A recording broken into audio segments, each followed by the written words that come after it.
48 ni. Ya, makmum tidak dapat sujud atas bumi bersama imam kerana kesesakan.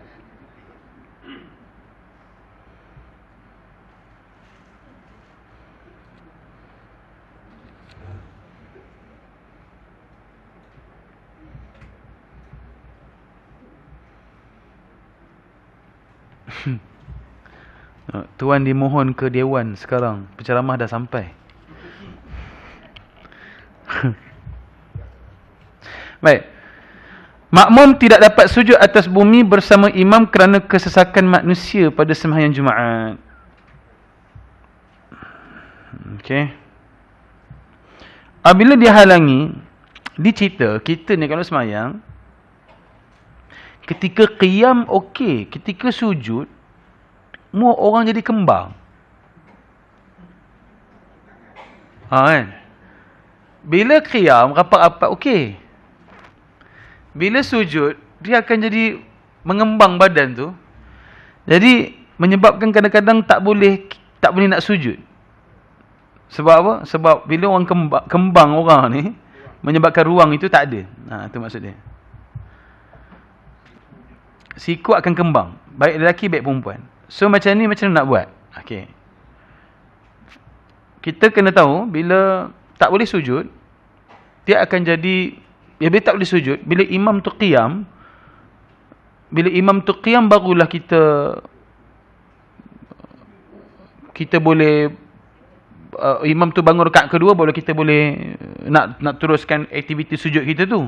Bagi solat Jumaat lah. Tapi kalau solat biasa tu mungkin tak ramai sangat macam seperti solat Jumaat. Okey. Lepas tu bila imam dah bangun qiyam, rakaat kedua baru kita dapat teruskan sujud dan sebagainya. Okey, itu perbahasan dalam hal ni. Okey. Sekejap.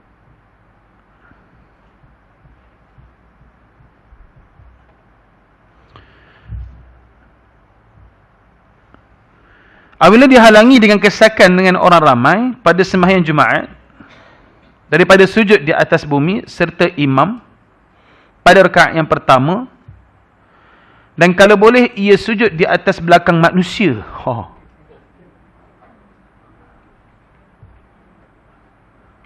Maka hendaklah ia sujud di atas belakang mereka. Boleh sujud atas belakang orang. Boleh sujud di atas belakang orang. Kalau dah tak ada tempat sujud, dia boleh sujud belakang orang. Rapat. Biasa kita tak akan sujud atas orang. Kita akan sujud atas kaki orang. Atas kaki orang. Biasa kita akan sujud atas kaki orang.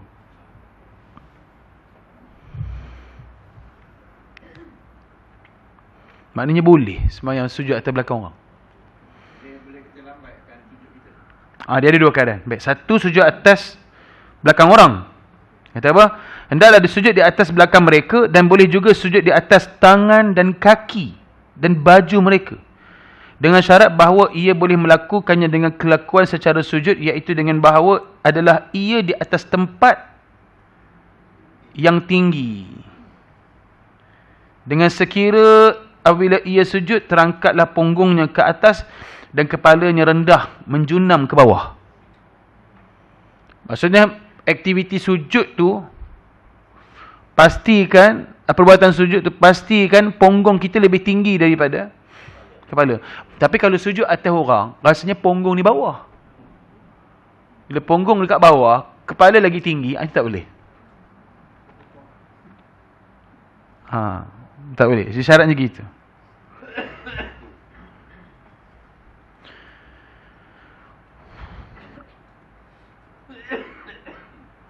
Tapi kalau sujud atas kaki orang, sujud tu Allah, kita paksa ke depan sikit tapi atas kaki orang. Bau tu soal kedua.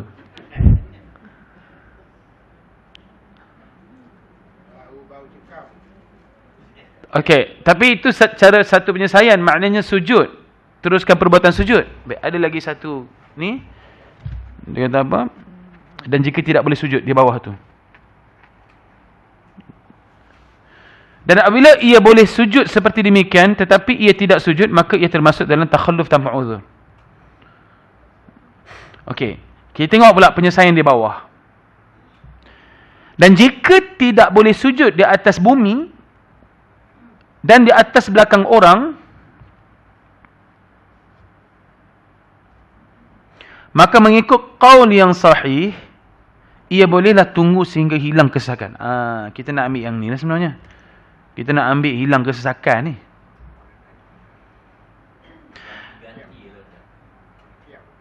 Hilang kesesakan ni maknanya bila semua jemaah dah bangun, tak sesak. Dan dia kata, dan jangan ia sujud. Dan apabila boleh sujud, sujudlah ia. Jangan ia sujud, bila sesak jangan sujud. Bila dah selesai, dah habis sesak, baru dia sujud. Itu maknanya. Dan apabila selesai ia daripada sujud, maka kedudukannya serta imamnya ada 4 hal. Iaitu yang pertama, jika makmum itu dapati imamnya pada rakaat kedua, maka hendaklah makmum membaca Fatihah sertanya dan rukuk. Dan jika imam itu rukuk sebelum makmum sempurnakan baca Fatihahnya, maka ia mendapat hukum masbuk mengikut qaul yang asah. Maka bolehlah ia memotongkan, berhentikan bacaannya dan terus rukuk serta imamnya, dan gugurlah bacaan yang baki itu daripadanya. Bila imam rukuk, i'tidal, kita berikut i'tidal di solat Jumaat, sujud. Imam semua sujud, kita tak boleh sujud, sesak. Kita tunggu qiyam sampai imam bangun rakaat kedua, Allahu Akbar, barulah kita boleh sujud. So kita sujud, duduk antara sujud, kita bangun. Bila kita bangun, imam dah habis baca Fatihah. Imam sedang tengah baca surah. Bila imam baca surah, kita kena baca Fatihah. Baca Fatihah yang itu kalau orang yang masuk, imam dah habis baca Fatihah, orang tersebut makmum dia masbuk ke muafiq? Masuk ketika imam dah habis baca Fatihah. Makmum tu masbuk ke muafiq? Masbuk. Masbuk. Jadi kalau kaedah masbuk ni macam mana nak buat? Baca setakat mana dia mampu. Kalau imam rukuk, dia terus rukuk. Betul? Maksud dia baca terus Al-Fatihah tu. Baik, dalam keadaan yang ini, bila dia bangun daripada sujud, dah selesai apa semua tu, imam tengah rakaat kedua, dan dia tak termasuk dalam golongan yang tak boleh melebihi 3 rukun fi'li. Dia boleh lebih. 3 rukun fi'li tak pakai dalam bab ni. Sebab 3 rukun fi'li tak. Sebab apa? Dia ada sebab. Sebab sesak tak boleh nak sujud. Dia bangun pada rakaat, bila imam bangun pada rakaat kedua, dia baru nak rukuk, tidak sujud apa semua. Kemudian bila imam bangun pada rakaat, dia pula bangun pada rakaat kedua, imam tengah baca tengah baca surah. Kalau imam tengah baca surah, dia terus baca Al-Fatihah. Katakanlah separuh jalan, imam terus rukuk, surah pendek pula tu, dia kena buat apa? Dia terus sahaja rukuk. Dia ambil hukum masbuk. Baik, yang ini cerita bab solat Jumaat. Ada pun solat-solat lain. Kalau ramai ni sekarang ni kan, dekat Mekah, semalam flight pertama, ini flight kedua kan. Orang dah berasak-asak masuk ke haram Mekah. Sekarang ni pun dah start sesak kan. Boleh jadi solat fardu biasa pun akan berlaku begini. Tapi di sanalah.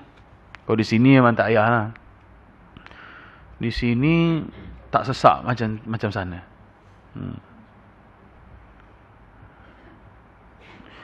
Jadi bila sesak, tak boleh nak sujud, kita tak perlu sujud.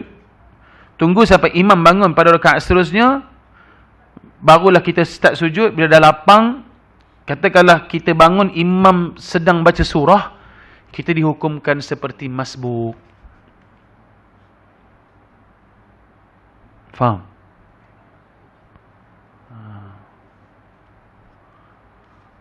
Kalau dia bangun, imam sedang baca Fatihah, dia kira muafiq. Tapi kalau imam sedang baca surah, dia kira masbuk. Bila imam rukuk, dia terus rukuk. Okey, faham?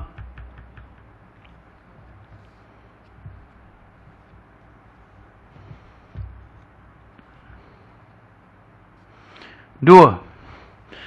Jika makmum itu dapati imamnya dalam rukuk, rakaat yang kedua, maka mengikut kaul yang asal bahwasanya gugurlah bacaan Fatihahnya. Kalau dia bangun, Allahu Akbar, rakaat kedua, imam tengah rukuk. Tengah rukuk, dia Allahu Akbar, satu subhanallah, tamat dia terus rukuk, Allahu Akbar. Dia tak payah baca Fatihah. Imam menanggung Fatihah dia.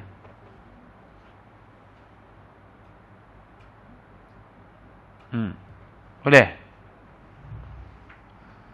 Bahwasanya gugurlah bacaan Fatihahnya kerana ia tidak sempat mendapat bacaan Fatihah, kemudian mengikut zahir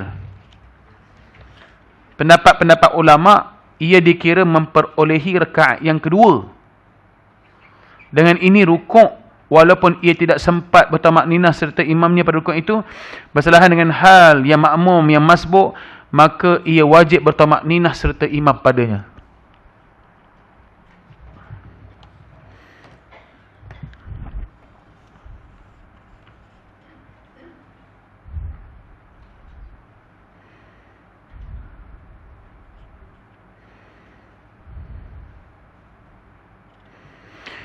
Dalam hal ini, makmum dia tak syaratkan kena bertamakninah dalam rukuk.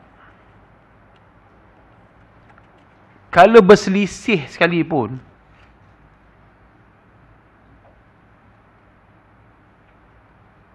maaf. Bertamakninah ni maksudnya sempat Allahu Akbar, satu subhanallah. Tapi dalam hal ini, kalau dia tak sempat bertamakninah, tapi dengan kira-kira yang bila dia rukuk, imam belum sebut Sami'allahu liman hamidah. Contoh gini lah. Imam rukuk, dia pun Allahu Akbar, imam Sami'allahu liman hamidah. Imam terus bangun. Itu kan kira-kiranya gini. Allahu Akbar, Sami'allah. Maksud ada tamakninah, kita ada tamakninah. Sepatutnya kena ada tamakninah, tapi tak ada tamakninah. Kalau dalam hal ini tidak ada tamakninah, dia dapat rukuk bersama imam. Tapi kalau makmum yang masbuk, yang bukan sebab kes ini, dia kena ada tamakninah dengan imam ketika rukuk. Mesti tak faham? Faham? Tamakninah tu. Dalam hal ini tak disyaratkan tamakninah. Tapi kalau berselisih dan dia rukuk, imam dah sami Allah man hamidah baru dia rukuk, yang itu memang confirm dia tak dapat rakaat tu, dia kena tambah lagi lepas tu. Itu cerita dia. Kita bukan cerita pasal solat Jumaat je, termasuk solat-solat lain.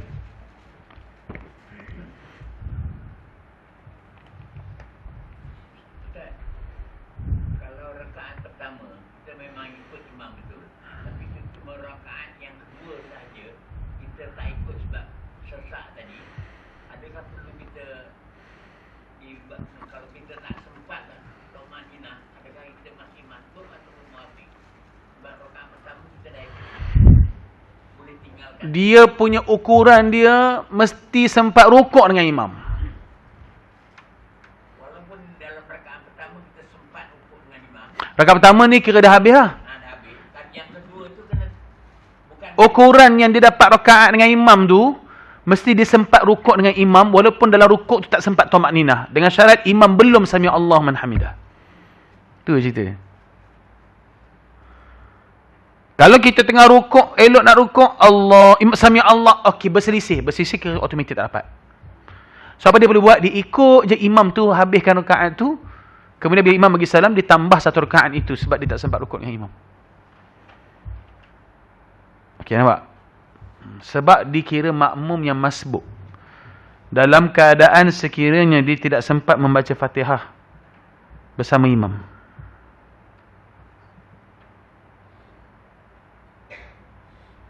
Okey, faham? Boleh?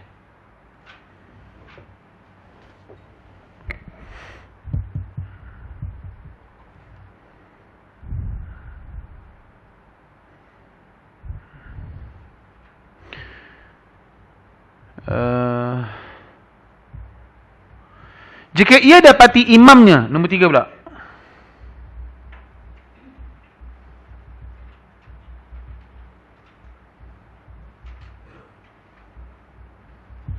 Jika ia dapati imamnya telah selesai daripada rukuk, maka wajiblah ia mengikutinya pada apa yang imam ada padanya. Ini cerita kalau tak sempat rukuk dengan imam. Maka wajiblah ia mengikuti imam pada apa yang imam ada padanya. Faham? Faham maksudnya?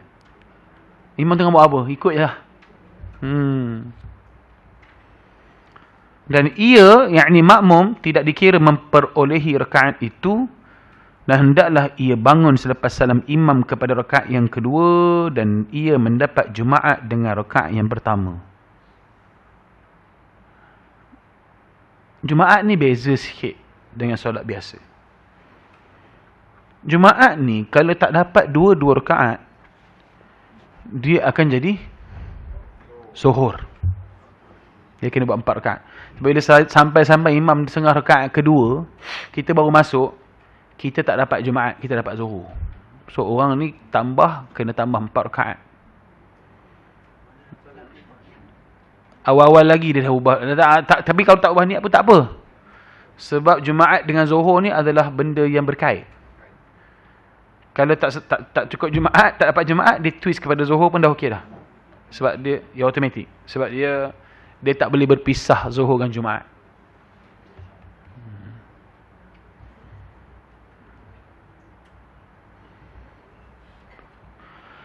Jika ia dapati imamnya telah memberi salam daripada rakaat yang kedua, maka ia tidak dikira mendapat Jumaat lagi.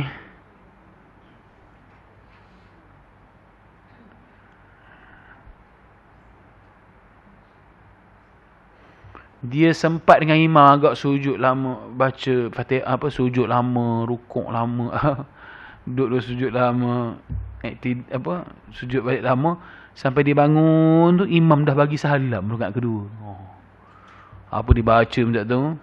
Lama sangat. Jadi bila imam bagi salam, bila dah bagi salam baru dia sempat bangun qiyam, habis dah, tak dapat langsung. Habis.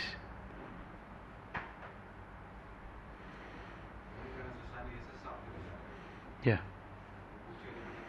Yes, kesakan saja.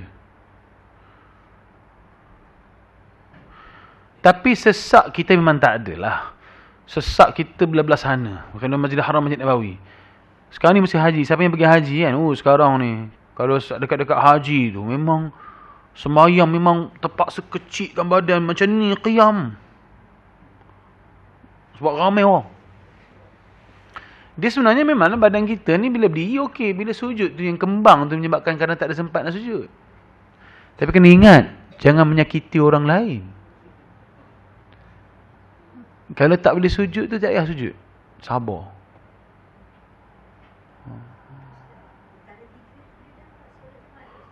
Perkara 3. Dia dapat. Ya. Yep. Perkara 3 tu dia dapat solat Jumaat. Dia kira macam dia sempat muafiq 1 rakaat. Orang yang datang pada rakaat kedua ketika imam solat Jumaat, dia bila imam bagi salam, dia bangun tu ditambah 1 ke tambah 3?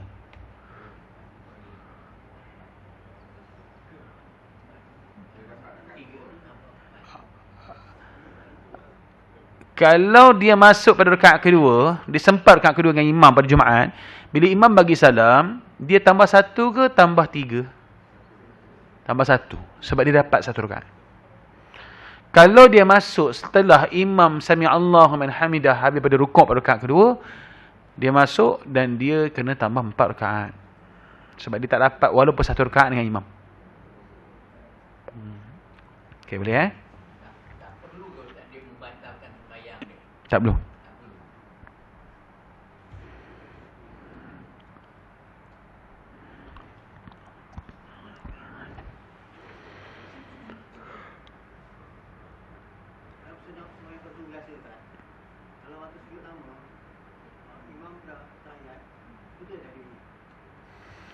Orang tu sujud lama.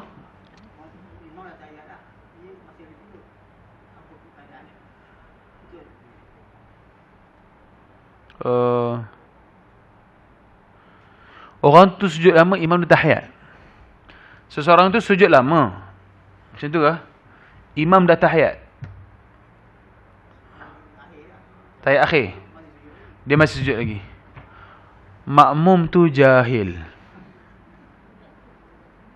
Sebab apa saya kata jahil?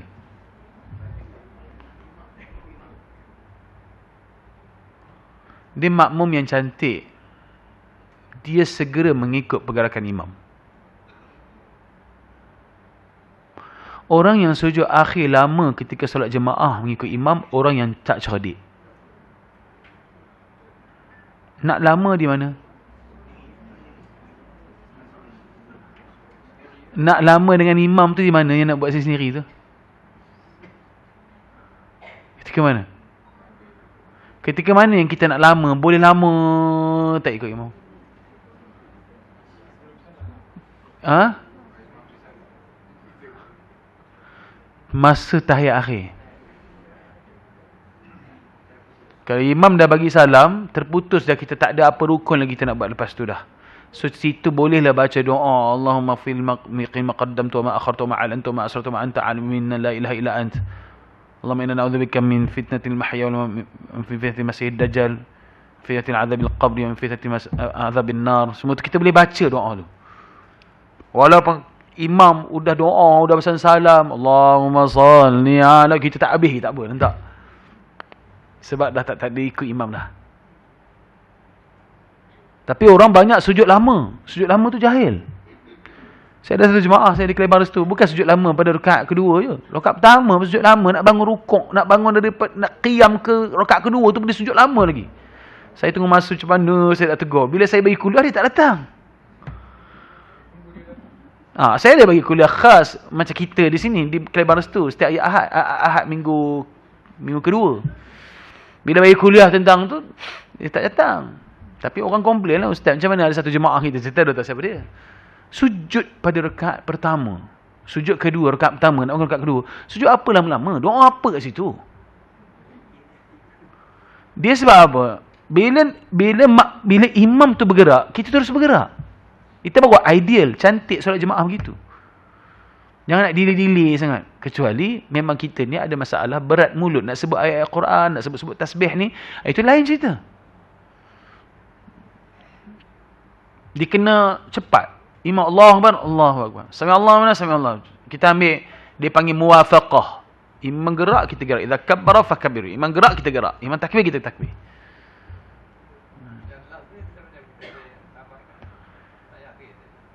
Dia sebenarnya, mana? Yang last tu. Pada tahiyat akhir. Boleh, sekiranya nak baca doa panjang. Bagi saya, imam bagi salam juga. Itu lagi baik. Itu lagi baik. Tapi dia bolehkan. Sebab apa? Dah tak ada rukun yang nak kita ikut imam setelah itu. Tak ada apa-apa kita nak ikut dah. Kan dah habis tu, mana ada apa kita nak ikut imam dah. Tak ada habis. Kerana tak faham yang ialah yang sujud lama pada rakaat kedua ataupun rakaat terakhir, sujud lama ketika sujud yang kedua. Tak tahu dia baca apa.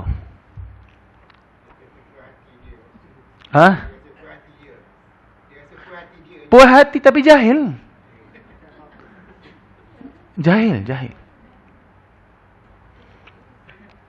Dia nak sujud lama, nak doa lama. Semua ni solat sendirian, itu lagi bagus.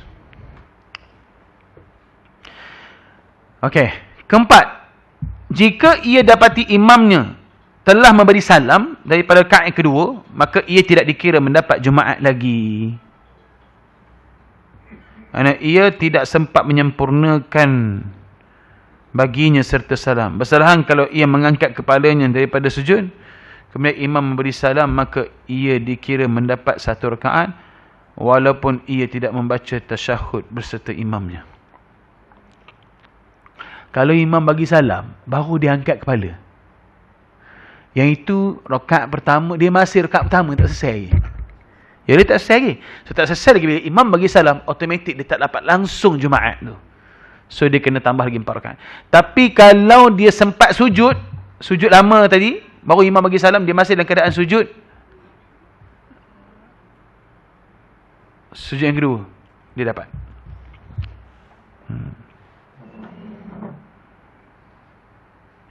Sorry.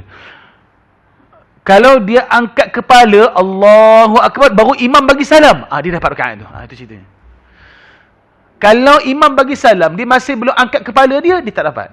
Tapi kalau imam, dia angkat kepala Allah, baru imam bagi salam, dia dapat satu rakaat. Dia bangun tu, kira bangun tambah je lah rakaat yang dia tertinggal tu, satu. Gitu. Tapi kalau nak ikutkan secara adatnya, takkan lu sampai imam dia tengah rukuk, sujud, tu sujud, imam habis baca pun dalam imam sujud sama pula dengan dia. Dia tengah rakaat pertama, dia rakaat kedua. Takkan, mustahil lah. Itu kalau dah uzur sangat kot. Kalau uzur sangat baca tasbih-tasbih tu. Okay. Faham Kita ulang balik. Ini mungkin jadi pada solat biasa, bukan solat Jumaat. Yang pertama disebut, sebaiknya kalau ada ruang sujud. Sujud atas orang ke, sujud atas kaki orang ke, tangan orang ke, kain orang ke. Okey, boleh.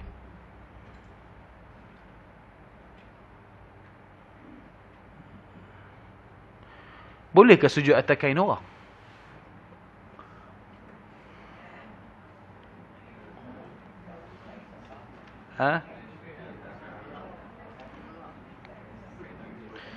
Boleh ke sujud atas kain orang?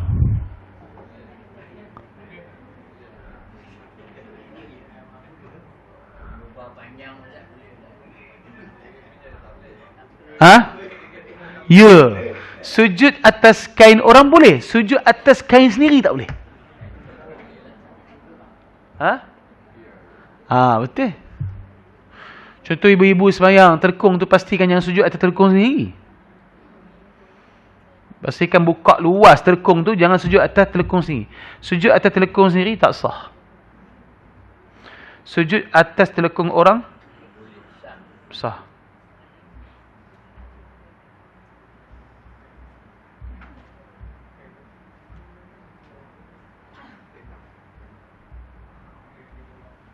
Faham? Boleh insya-Allah.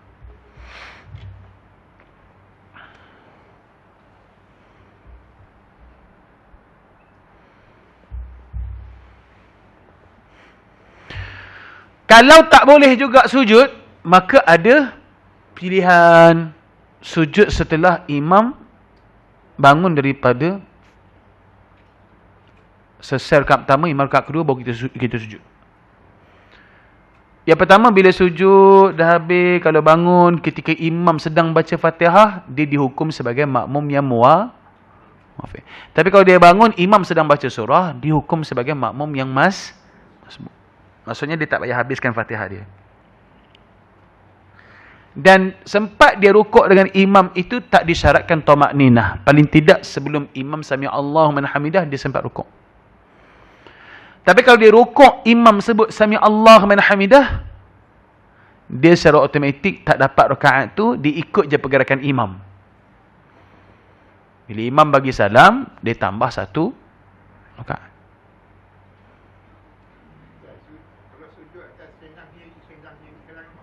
Tak boleh. Tak boleh. Lepas kain letak bawah tak apa. Sangkut di badan tak boleh. Kita bawa ridak, kita bentang kat bawah, tak apa. Kita sangkut di bau. Tiba-tiba bila sujud, terjatuh. Kain tu jatuh. Kita tarik turunkan. Tak ikut dari atas. Tak apa. Dengan syarat tarik turunkan kain tu. Supaya dia berpisah, bercerai dengan kita.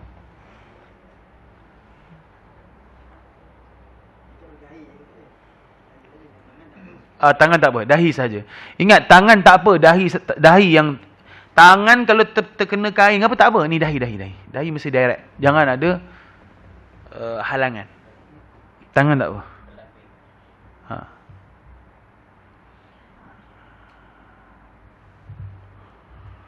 Okey, kembali balik. Kalau makmum itu masuk,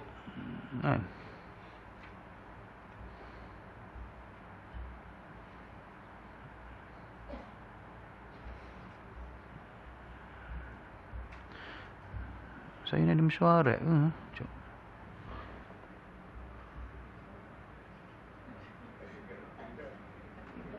Dengan pengarah. Ya. Bukan. Tak ada. Tak ada. Depa ni suka lantik saya jadi panel pemilihan jawatan pimpinan pelajar baharu program depa. Okey. Masuk dalam grup ni. Okey, tak apa. Saya ni ada job spec saya. Job spec saya adalah menjaga masjid. Kerana dia lantik saya jadi panel pemilihan pelajar tahfiz. Saya kata tak payahlah, itu bukan job spec saya. Saya ambil saya punya KPI je lah kan. Buat apa saya nak ambil KPI orang lain? Dia melantik saya jawatan kuasa tata tertib pelajar lah. Saya, itu bukan KPI saya. Tak termasuk dalam dashboard saya kan. Kan kita bawa kereta, dashboard kita pasang wiper kita, tekan horn kita, signal kita. Pasal apa kita nak pasang wiper orang sebelah pula kan? Wiper orang sebelah punya. Kadang saya tak faham dia pelantik-lantik. Itu kerja hakiki. Kalau kerja macam lantikan sebagai panel khutbah, tu tak apa. Ada seorang ni lah, saya cakap ada, saya explain banyak kali dah. Saya rasa itu bukan job spec saya. So tak kena kan. Macam lantik panel sebagai lantikan pelajar apa semua tu bukan job spec kita kan. Tak kena. Tu dia tanya saya, ustaz kat mana? Saya duk argue lah. Itu bukan job spec saya kan. Dan hand masjid pun dia tahfiz intim ni dia ada 3 unit. Unit latihan, unit tahfiz, unit masjid. Dan apa hal unit masjid pun saya tak pernah libatkan unit tahfiz sebab itu job spec dia orang kan. Kita dah masuk dalam dashboard KPI kita tu. Ni saya bagi tahulah bukan tugasan saya kan. Harap-harap dia orang faham lah. Biasalah mulut orang kan. Kawan takut cerita Syed tak bagi komitmen. Kita argue balik lah komitmen apa tu bukan tugasan kita kan. Bukan dashboard kita. Okey, tak apa. Tapi berceramah ni memang dapat keizinan daripada ketua jabatan lah. Sebab apa imam-imam ni memang digalakkan untuk keluar bagi talk dan sebagainya. Saya ngajar di Meru ni, sebelum saya ngajar dulu, saya jumpa bos, saya kata boleh tak izinkan saya. Tak apa, pergi. Maksudnya ada yang kita boleh pergi lah. Dengan syarat dengan keizinan ketua jabatan. Satu hari esok kau tak diizinkan, kita kena tangguh lah. Gitu. Kena tangguh. Okey, boleh Kalau dia sujud, kalau dia masih sujud, imam udah bagi salam. Dia tak dapat apa-apa rakaat, dia tambah zuhur. Kalau dia bangun Allahu Akbar, baru imam bagi salam, maka dia dapat 1 rakaat tu. So dia hanya tambah 1 rakaat saja. Okay, faham? Selesai kalau bab sesak solat jemaah ni. Sesak solat jemaah. 49. Hukum mengubahkan niat dalam sembahyang. Boleh ke ubah niat dalam sembahyang? Ubah niat dalam sembahyang in case boleh. Apabila seorang itu bertakbiratul ihram dengan niat sembahyang fardu, kemudian dia mengubah niatnya kepada fardu yang lain atau kepada sunat tanpa uzur, atau bertakbiratul ihram dengan niat sembahyang sunat, kemudian ia ubah niatnya kepada fardu atau sunat yang lain, maka sembahyangnya tidak sah dan batal. Maka apabila ia bertakbiratul ihram dengan sembahyang fardu dengan bersedia munfarid, kemudian diqamatkan untuk sembahyang jemaah, maka ia ubahkan niat dalam hatinya kepada sembahyang sunat dan memberi salam ia daripada selesai 2 rakaat. Nescaya harus hukumnya seperti mana dinaskan di atas oleh Imam Syafi'i rahimahullah taala.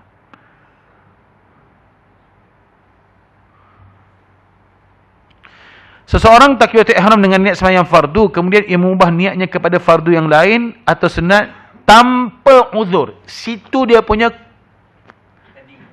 point dia. Point dia tanpa uzur. Bila sebut tanpa uzur, tak sah. Maknanya mafhum mukhalafah, kefahaman di sebaliknya, kalau dengan uzur sah. Kalau dengan uzur, sah. Macam ni ceritanya. Contoh dia tidur Zuhur sampai Asar, dia tidur. Orang baru cakap, "Abang, sembahyang. Pergi masjid, azan." Dia pergi masjid tu, mendung, gelap, pergi masjid sembahyang. Dia mamai, dia usalli fardhu maghribi thalatha, Allahu akbar, sembahyang. Tiba-tiba tengah sembahyang, tiba-tiba cerah bumi. Maghrib ke Asar? Tengah sembahyang, tengok jam. Ya Allah, baru 4.35. Sembahyang Asar. Dia ingat sembahyang maghrib. Boleh tak dia ubah niat dia? Boleh. Sebab uzur. So. Tengah apa dia tengah buat tu terus ubah niat daripada maghrib kepada Asar. Tak payah tabligh orang, walaupun dia tengah rakaat kedua.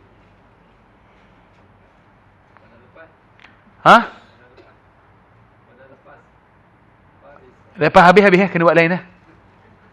Kalau dah bagi salam baru disedar dia silap, buat lain.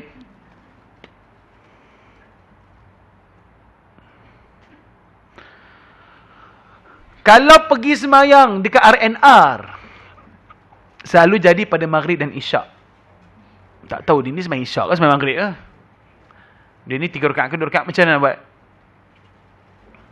Ataupun kita semayang ikut belakang dia, kita nak buat qasar, dia buat tamam.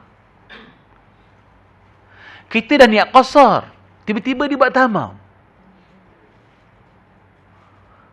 Ialah satu caranya mufaraqah bagi salam. Tapi yang ni, kes ni, kita boleh buat niat bersyarat. Saya dah ajar niat bersyarat. Sekiranya dia tamam, aku tamam. Sekiranya dia qasar, aku qasar. Niat bersyarat ni boleh. Ya.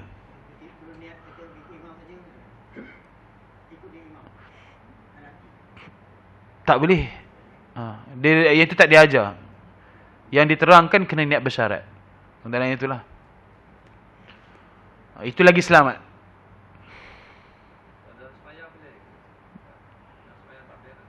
Saya tak boleh. Sebelum. Tapi kalau dia dia twist niat dia kepada fardu yang lain, boleh dengan syarat dia tersilap. Dia kata, Allah, tersilap. Sepatutnya nak niat Asar, terniat Zuhur. Boleh ubah terus. Itu keuzuran. Tersilap dia uzur. Tak apa. Terus niat dan nanti ubahnya. Daripada subuh kepada Zuhur kepada Asar.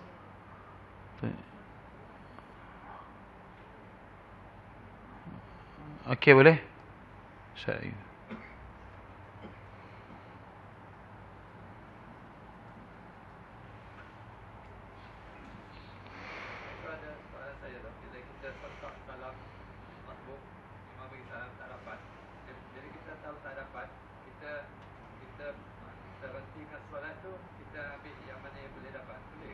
Macam mana di sini?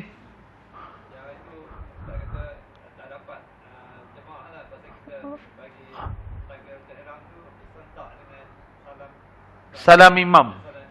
Jadi kita dah tahu kata tak dapat. Kita hentikan solat tu, kita dapat yang mana yang tengah solat. Kita dapat yang mana? Tengah solat lagi. Boleh? Boleh tu kita berhenti kan? Tak. Bila kita angkat takbir, imam dah bagi salam, kita terus lepaskan takbir itu, batalkan solat itu terus. On the spot, batalkan.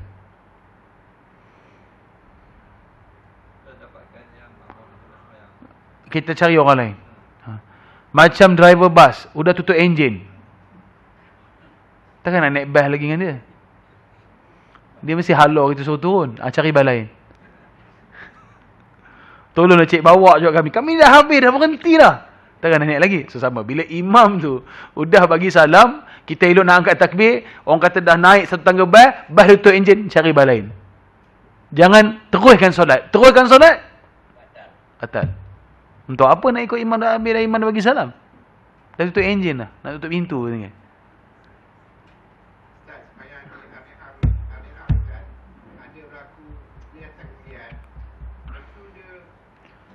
Cuit. Ah. Tayang angguk. Dia tayang angguk. Tak boleh. Dia tak boleh ada interaksi dalam solat. Bersembang-sembang dalam solat tu tak boleh. Memang tak boleh.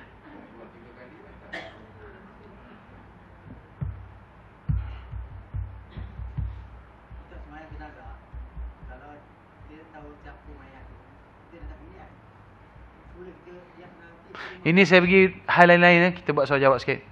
Okey. Kita solat jenazah. Kita tak tahu mayat tu lelaki ke perempuan. Okey.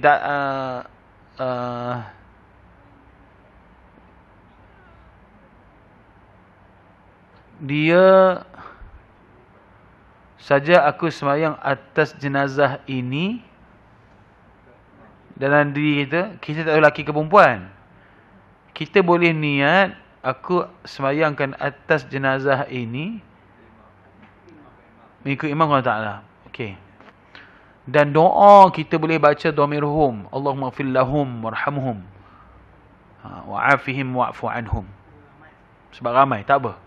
Termasuk dia sekali lah. Kita boleh guna dhamirhum.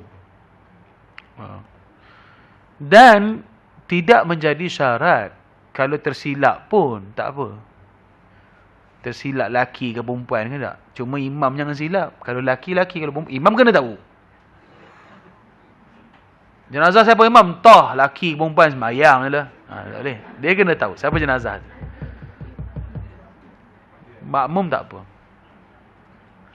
Biasanya nak tahu kedudukan jenazah tu kan. Kalau kepala belah kiri laki, kepala belah kanan perempuan kan.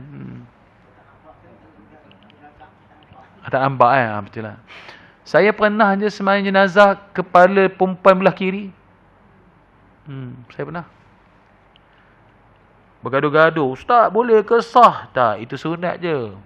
Nak kisah tentang nak rapat ke kanan, berat ke kanan. Tapi sebenarnya kalau ada satu tempat ruang sempit, sembahyang dekat rumah, orang dah duduk dalam saf, baru perasan, salah kepalanya. Sepatutnya kepala perempuan belah kanan. Udahlah, tak payah ubah. Nak angkat, nak pusing, menyusahkan orang. Sembahyang je, tak apa. Sembahyang je. Sunat saja, saf ganjil sunat. Saya kalau solat Jumaat, kalau ada jenazah, saya suruh jemaah stay dekat atas saf masing-masing. Tak payah kita nak ubah-ubah, nak rapat-rapat apa semua. Tak payah atas, macam kita sembahyang Masjidil Haram, Masjid Nabawi. Still duduk di tempat kita kan. Tak perlu kita nak rapat-rapat apa semua. Dan tak perlu nak kira 3, 5, 7. Habis kalau macam Masjidil Haram, masjid besar-besar tu, kira berapa saf tu. Jangan buat genap, buat ganjil. Sembahyang Jumaat, contoh orang sembahyang ramai. Saya kalau dalam bab ganjil ni, saya tak apa heran sangat. Yang penting masuk saf sembahyang, dah lah. Buat 3, buat 5. Saya kata tak payah nak susun gitu. 3, 5. Dia tak apa, okey je, jalan je. Tak nak berat-berat benda tu kan. Ada sebagainya gitu. Buat 3. Tengok dah tak cukup orang. Ada satu orang lagi 4, 2 orang. Buat 5. Terpaksa pula ijaz bagi 5. Dia sunat je hukumnya. Ganjil. Sebab apa? Innallaha witrun yuhibbul witra. Allah Ta'ala itu ganjil. Allah suka pada yang ganjil. So maknanya ganjil itu lebih utama. Allah tak ada masalah.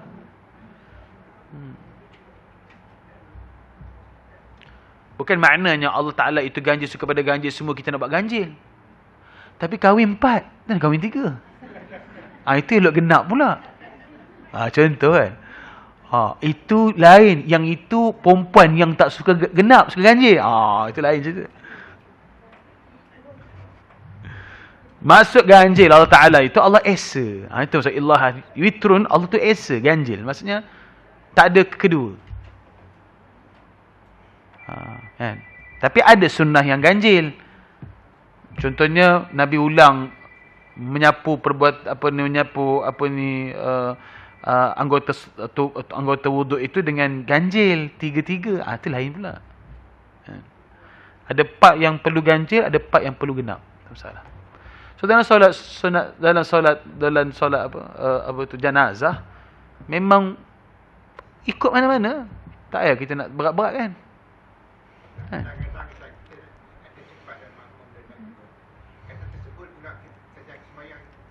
Saya minum air ni. Macam mana? Macam mana?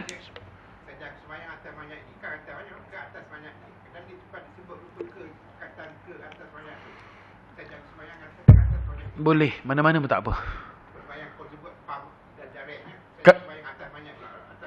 Dia sebenarnya kesemayang atas mayat tu. Usalli ala hadhil maitah. Usalli ala hadhil maitah. Maksudnya atas mayat itu. Maksud kita semayang.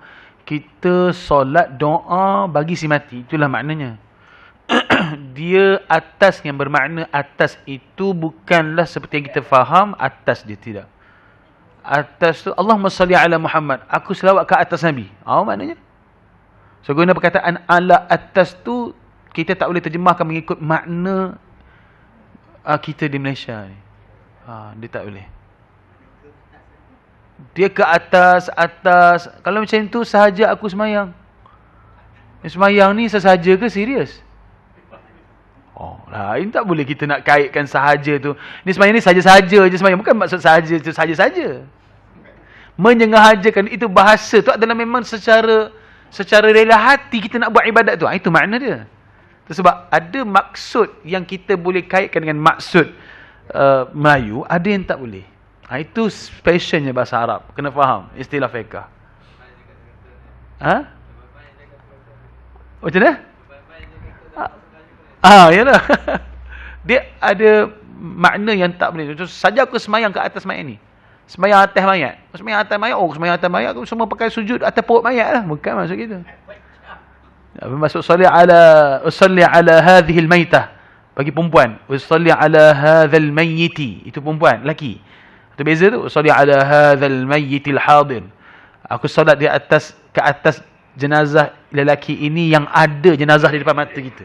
Usalli ala hadhil maitatil hadirah. Aku solat di atas jenazah perempuan yang ada di depan. 4 takbirat. 4 takbir lillah fardu kifayah. Nak sebut fardu kifayah pun tak sebut tak apa. Lillahi ta'ala. Okay, jadi maknanya adalah kita doa ke atas si mati. Faham?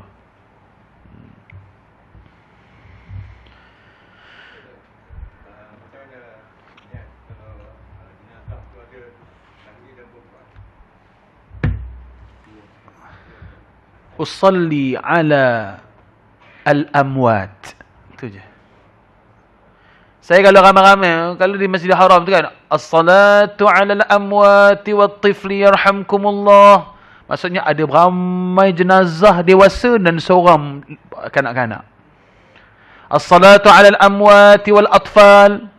Ramai jenazah dewasa, ramai jenazah kanak-kanak. As-salatu 'ala al-maitati wal-atfal. Seorang perempuan, ramai kanak-kanak. As-salatu 'alal amwat wat-tiflah. Ramai jemaah jenazah yang biasa dan seorang jenazah kanak-kanak perempuan. Macam itulah kalau nak faham istilah. Tapi mana nak faham? Dia senang je. Guna je dhamir Allahumma ighfir lahum. Dah. Warhamhum. Kita mungkinlah tak ada keadaan begitu, tapi bila kata ada aksiden, ramai-ramai yang meninggal 5 sekeluarga, wala'iyadzubillah kan, jangan jadi pada kita kan. Biarlah kalau nak pergi, biar seorang-seorang sederak pergi tu, ya Allah, tak boleh terima. Bukan boleh terima redha, tapi manusia hati kan. Tapi kalau tak kena begitu, Allah maafilahum lah. Jadi imam tu berperanan. Usalli 'alal amwat. Atau usalli ala haula'il amwat. Atau usalli ala al-amwat. 4 takbirat. Fardu kifayah lillahi ta'ala. Itu lagi. Istilah-istilah dalam lafaz niat ni, kalau tak sebut betul pun tak apa. Yang penting apa kita nak buat sekarang? Semayang atas jenazah yang ramai. 4 takbir, fardu kifayah. Tak nak dah. Cukup. Ya, hati. Selesai. Faham? Ada soalan lagi?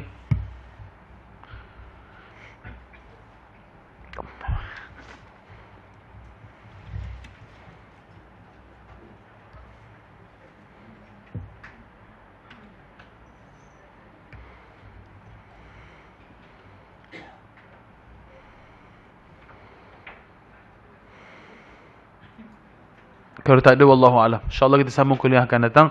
Bismillahirrahmanirrahim. Alhamdulillah alamin. Wassallallahu ala Muhammad wa ala alihi wa ashabihi ajma'in. Allahumma ja'alna minal ladzina yastami'una al-qawla fayattabi'una ahsanah. Wassallallahu ala sayyidina Muhammadin wa ala alihi wa ashabihi ajma'in. Alhamdulillah alamin. Barakallahu fiikum. Assalamualaikum warahmatullahi wabarakatuh.